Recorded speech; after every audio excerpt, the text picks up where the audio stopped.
Hello दोस्तों, आप सभी का हमारे इलेक्ट्रीशियन चैनल में स्वागत है। मैं आज लाऊं UPPCL TG2 क्वेश्चन आंसर। दोस्तों आपका यह क्वेश्चन वैद्युतिक मापक यंत्र से है, जिसे इंग्लिश में कहते हैं इलेक्ट्रिकल मेजरिंग इंस्ट्रूमेंट, दोस्तों आपका यहाँ पहला क्वेश्चन है। यहाँ पर ध्यान दीजिए, देखिए क्या है। नीचे दर्शाए गए चित्र में एनर्जी मीटर की रीडिंग क्या है। दोस्तों ये चित्र के सहारे ये रीडिंग पूछ रहा है, दोस्तों इस फिगर में ध्यान दीजिए। अभी मैं बता रहा हूँ क्या होता है। आपका ऑप्शन देखिए दोस्तों, ए 8991, बी 9091, सी 8990, डी 9991।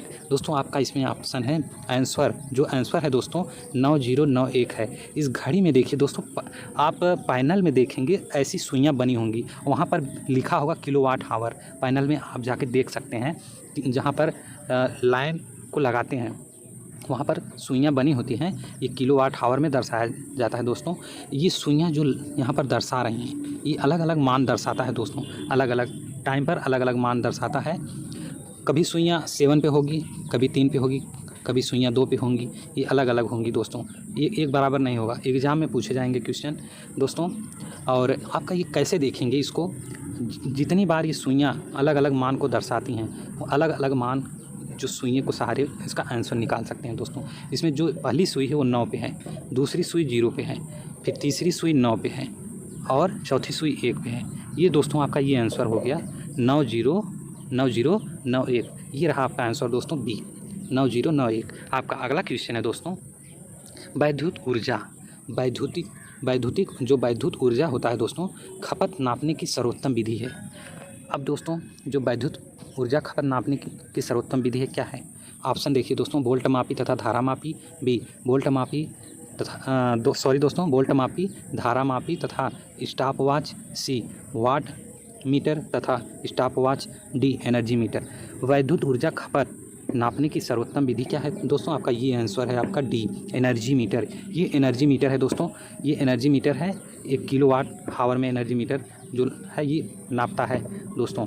ये एनर्जी मीटर, ये फिगर भी है दोस्तों, यहाँ पर देखिए ये फिगर है एनर्जी मीटर का। इसी को जो है, इसी से वैद्युत ऊर्जा जो खपत होता है इसी से नापा जाता है।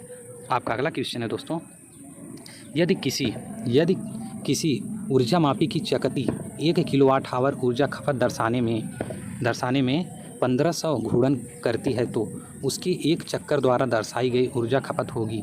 मैं एक बार फिर से पढ़ दे रहा हूँ दोस्तों, यदि किसी ऊर्जा मापी की चकती 1 किलोवाट आवर ऊर्जा खपत दर्शाने में 1500 घूर्णन करती है तो उसके एक चक्कर द्वारा दर्शाई गई ऊर्जा खपत होगी। कितना होगी दोस्तों। ऑप्शन देखिए, ए 40 वाट मिनट, बी 60 वाट मिनट, सी 80 वाट मिनट, डी 120 वाट मिनट। दोस्तों आपका इसमें आंसर है ए 40 वाट मिनट। दोस्तों इसमें उसके एक चक्कर द्वारा दर्शाई गई ऊर्जा खपत होगी 40 वाट मिनट। आपका अगला क्वेश्चन है दोस्तों, यदि किसी ऊर्जा मापी के फेज तथा न्यूट्रल संयोजनों को अंततः बदल दिया जाए तो।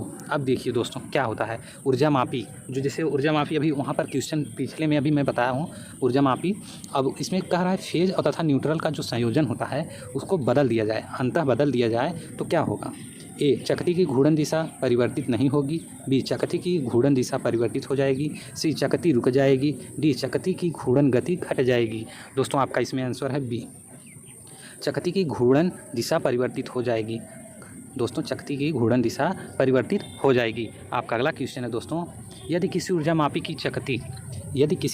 की चकती बिना लोड संयोजित किए भी धीमी गति पर गतिमान रहती है तो यंत्र यह दोष कहलाता है। ए गति दोष, बी घर्षण दोष, सी क्रिम्पिंग दोष, डी तापमान दोष। दोस्तों आपका इसमें आंसर है सी क्रिम्पिंग दोष। ये रहा दोस्तों आपका आंसर, क्रिम्पिंग दोष होता है। आपका अगला क्वेश्चन है दोस्तों, ऊर्जा मापी के एल्यूमिनियम चकती में छिद्र बनाने का प्रयोजन है। अब दोस्तों ऊर्जा मापी के एल्यूमिनियम चकती में छिद्र बनाने का प्रयोजन क्या हो सकता है दोस्तों। देखते हैं ऑप्शन, ए यंत्र प्रतिरोध को घटाना, बी क्रिम्पिंग दोष को दूर करना, सी घर्षण दोष को दूर करना, डी चकती के भार को कम करना। दोस्तों आपका इसमें आंसर है बी क्रिम्पिंग दोष को दूर करना। चकती में छिद्र बनाने का प्रयोजन होता है दोस्तों क्रिम्पिंग दोष को दूर करना। आपका अगला क्वेश्चन है दोस्तों, एकल प्राथमिक लपेट वाले करंट ट्रांसफार्मर। अब एकल प्राथमिक लपेट वाले करंट ट्रांसफार्मर की लपेट निष्पत्ति टर्न्स रेशियो 10:1 है। यदि द्वितीयक कुंडलन में से 2 एम्पीयर धारा प्रवाहित होती हो तो प्राथमिक धारा होगा या होगी। दोस्तों आपका इसमें आंसर 2 एम्पीयर, बी 5 एम्पीयर, सी 10 एम्पीयर, डी 20 एम्पीयर। दोस्तों आपका इसमें आंसर है डी, ये 20 एम्पीयर। दोस्तों आपका ये आंसर है 20 एम्पीयर। आपका अगला क्वेश्चन है दोस्तों, एक 100 ampere by 5 ampere current transformer को 5 एम्पीयर धारा मापी के साथ धारा मापन के लिए प्रयोग किया जाता है। यदि धारा मापी 3 एम्पीयर दर्शाता है तो लाइन धारा होगी 30 ampere, 60 ampere, 300 ampere, D 600 ampere. दोस्तों आपका इसमें आंसर है बी 60 एम्पीयर। दोस्तों आपका अगला क्वेश्चन है, शक्ति गुणांक पावर फैक्टर जिसे कहते हैं दोस्तों, नापने के लिए नीचे दर्शाए गए चित्र में कौन सी मापनी या स्केल का अंशांकन सही है। पहला देखिए दोस्तों, लैग करेगा, फिर उसके बाद लीड लैग। दोस्तों आपका इसमें आंसर है ए, लैग से लीड करेगा। दोस्तों लैग करेगा, फिर उसके बाद 0.1 से लीड करेगा।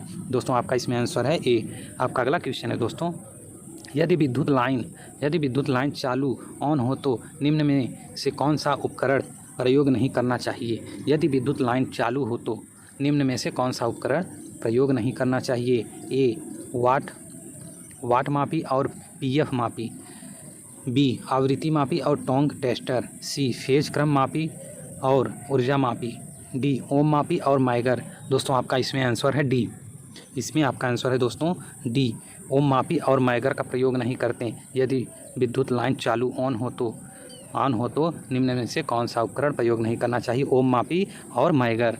आप दोस्तों आप हमारे चैनल को शेयर करिए, सब्सक्राइब करिए, लाइक भी कर दीजिए। दोस्तों मैं ऐसे क्वेश्चन लाता रहूँगा। धन्यवाद।